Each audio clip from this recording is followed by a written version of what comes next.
ओम नमः शिवाय। नमस्कार दोस्तों, स्वागत है आप सभी का आपके अपने यूट्यूब चैनल खुशहाल ज़िंदगी में।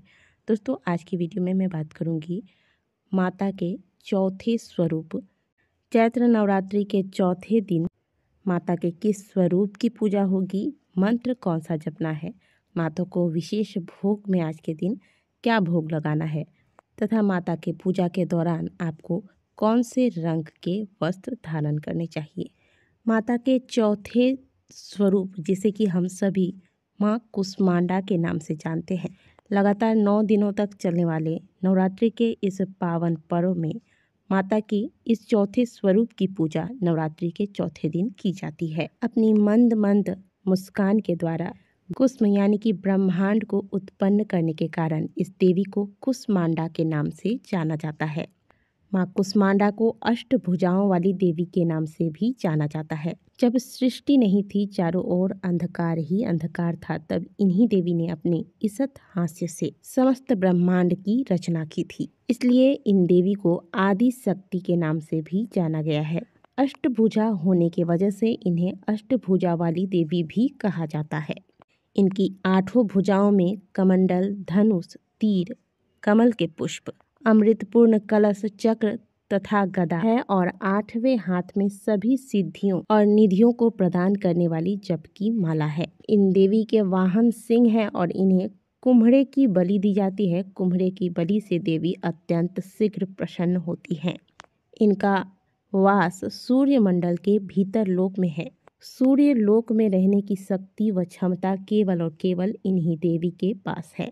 इसलिए इन देवी के शरीर की प्रभा सूर्य की ज्योत के समान है। ब्रह्मांड के सभी वस्तुओं और प्राणी में इन्हीं का तेज व्याप्तमान है। देवी की साधना करने से सभी प्रकार की आदि व्याधियों से देवी अपने भक्तों को मुक्त करती हैं तथा उन्हें सुख समृद्धि की अनुभूति कराती हैं। इसलिए इस देवी की साधना सदैव भक्तों को करनी चाहिए। नवरात्रि के चौथे दिन यानी कि इस बार नवरात्रि चौथे दिन शनिवार पर रही है और 24 मार्च होगा। तो 24 मार्च दिन शनिवार को प्रातःकाल जल्दी उठिएगा। प्रतिदिन की तरह ही स्नान इत्यादि क्रियाओं से निवृत्त होकर माता की विधिवत पूजा कीजिए। माता कुष्मांडा की अलग से फोटो अगर आपके पास नहीं है तो जिस फोटो में आप माता की पूजा करते हैं, आप उसी फोटो में माता कुष्मांडा का ध्यान करते हुए, यानी कि जैसे आपके पास माँ दुर्गा की कोई फोटो है तो उसी में आप माता कुष्मांडा का ध्यान करते हुए विधि पूर्वक पूजा करें, क्योंकि मूलतः सभी देवियाँ माँ दुर्गा का ही स्वरूप हैं। अलग अलग समय पर अलग अलग परिस्थितियों पर संसार के कल्याण के लिए माता ने ये अलग अलग रूप धारण किए थे। तो फोटो अलग अलग नहीं है आपके पास, इसमें कोई बात नहीं। आप माँ दुर्गा में ही उनका ध्यान करते हुए उनकी पूजा कर सकते हैं। माता को तिलक लगाएं, सिंदूर चढ़ाएं, अक्षत, पुष्प, बेलपत्र द्वारा माता की पूजा करें। अगर आज की पूजा में आप नारंगी रंग के पुष्पों का प्रयोग करते हैं तो यह बड़ा ही उत्तम होता है। नारंगी रंग के किसी पुष्प की क्योंकि गुलहड़ के पुष्प अगर आपको नारंगी रंग के मिल जाए तो इसकी माला बनाकर आप अगर माता को आज के दिन पहनाते हैं, चढ़ाते हैं तो इससे माता विशेष प्रसन्न होती है। साथ ही आज के दिन सुहागिन महिलाएं अगर चाहे तो माता को श्रृंगार की, सौभाग्य की वस्तुएं भी चढ़ा सकती हैं। सिंदूर, टिकली, बिंदी, आलता, चुनरी इत्यादि जो भी अपने सामर्थ्य अनुसार आप सौभाग्य की चीज़ें चढ़ाना चाहती हैं, माता को चढ़ा सकती हैं। आज के दिन विशेष में माता को कुम्हड़ा, जो कि एक तरह का कद्दू होता है, जो आप स्क्रीन पर देख रहे हैं, इसका पेठा तैयार किया जाता है और ये भोग स्वरूप माता को चढ़ाया जाता है। तो आप विशेष भोग में पेठे का भोग आज के दिन माता को लगा सकते हैं और कई स्थानों पर आज के दिन माता को पेठे की बलि दी जाती है। इससे माता विशेष रूप से प्रसन्न होती है। इसलिए आप यदि माता को प्रसन्न करना चाहते हैं तो एक कुम्हड़ा माता के चरणों पर रखें।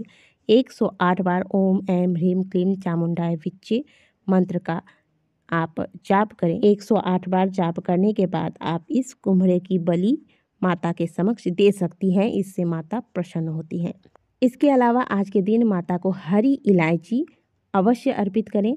अपने उम्र के हिसाब से, मान लीजिए आपकी जो उम्र है वो 32 साल की है या फिर 50 साल की है, तो इतनी ही संख्या में आप हरी इलायची एक एक करते हुए माता के मंत्रों का जाप करते हुए जैसे कि या देवी सर्वभूतेषु माँ कुष्मांडा रूपेण संस्थिता नमस्तस्यै नमस्तस्यै नमस्तस्यै नमो नमः।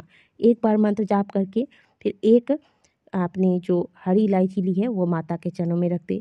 फिर दूसरी बार इसी मंत्र का जाप करें, फिर दूसरी इलायची माता के समक्ष रख दें। इस प्रकार से अपने उम्र के हिसाब से मंत्रों का जाप करते हुए माता को एक एक करके ये इलायची अर्पित करें। पूजा के पश्चात इस इलायची को उठाकर आप हरे रंग के कपड़े में बांधकर अगली शारदीय नवरात्रि आने तक इस हरी इलायची को अपने पास आप अपने तिजोरी में या फिर अपने पास रखें। माता को मालपुआ विशेष रूप से प्रिय है, इसलिए माता के इस चौथे स्वरूप की पूजा के दौरान माता को मालपुए का विशेष रूप से भोग लगाया जाता है। जहाँ पर भी हवन किया जाता है वहाँ हवन में माता को मालपुए की भी आहुति दी जाती है। इसलिए नवरात्रि के चौथे दिन आप अपने घर की रसोई को सुंदर से साफ करें। स्नान करने के बाद मालपुए सुंदर से तैयार कीजिए और इस मालपुए का भोग माता को लगाइए। अगर आपके घर के आसपास बाज़ार में मालपुए मिल जाते हैं तो फिर आप बाज़ार से भी लाकर यह मालपुआ माता को भोग स्वरूप चढ़ा सकते हैं। इसके बाद आप चाहें तो इस मालपुए का आप आज के दिन दान भी कर सकते हैं या फिर जो छोटे छोटे बच्चे होते हैं उन्हें आप प्रसाद स्वरूप मालपुए का भोग लगा सकते हैं, यानी कि उन्हें खिला सकते हैं। घर के सभी लोग भी इस प्रसाद को ग्रहण कर सकते हैं, लेकिन जो व्रतधारी है जिन्होंने फलाहार रख के व्रत किया है उन्हें मालपुए का सेवन व्रत के दौरान नहीं करना चाहिए, क्योंकि यह आटे से बना होता है तो इससे व्रत खंडित हो सकता है, तो इस बात का ध्यान रखिएगा। इसके अलावा माता को आज के दिन चमेली के पुष्प या फिर कोई भी पीले या नारंगी रंग के पुष्प चढ़ा सकते हैं, इससे भी माता शीघ्र प्रसन्न होती हैं। अब एक चीज़ और रह गई है कि आज के दिन माता की पूजा के दौरान जो साधक है वो कौन से रंग के वस्त्र धारण करें। आज के दिन माता की पूजा में आप हरे रंग के वस्त्र धारण कर सकते हैं, लेकिन माता की पूजा में जो सबसे सुंदर रंग बताया गया है वो है लाल। लाल, पीला, नारंगी ऐसे रंगों को धारण करके, ऐसे रंगों के वस्त्र धारण करते हुए माता की पूजा करें। माता के पूजा के दौरान जो भी महिलाएं हैं उनके मस्तक ढके रहे, यानी कि माथे पर आप कपड़ा रखकर इसके बाद ही माता की पूजा करें। पूजा समाप्त होने के बाद माता की आरती अवश्य कीजिएगा, और चाहे जितने भी दिन आप आरती करते हैं माता की, यानी कि ये 9 दिन जो आप आरती करते हैं सुबह शाम, आरती में जो आप कर्पूर जलाते हैं इसमें एक जोड़ा लौंग अवश्य रख दीजिएगा। इतना आपको अवश्य ही कर लेना है। तो इस प्रकार से आपको माता के चौथे स्वरूप माता कुष्मांडा की पूजा अर्चना कर लेनी है। तो आज की वीडियो में इतना ही। वीडियो अच्छी लगी हो तो वीडियो को लाइक ज़रूर कीजिएगा। कमेंट बॉक्स में जय माता दी अवश्य लिखिएगा।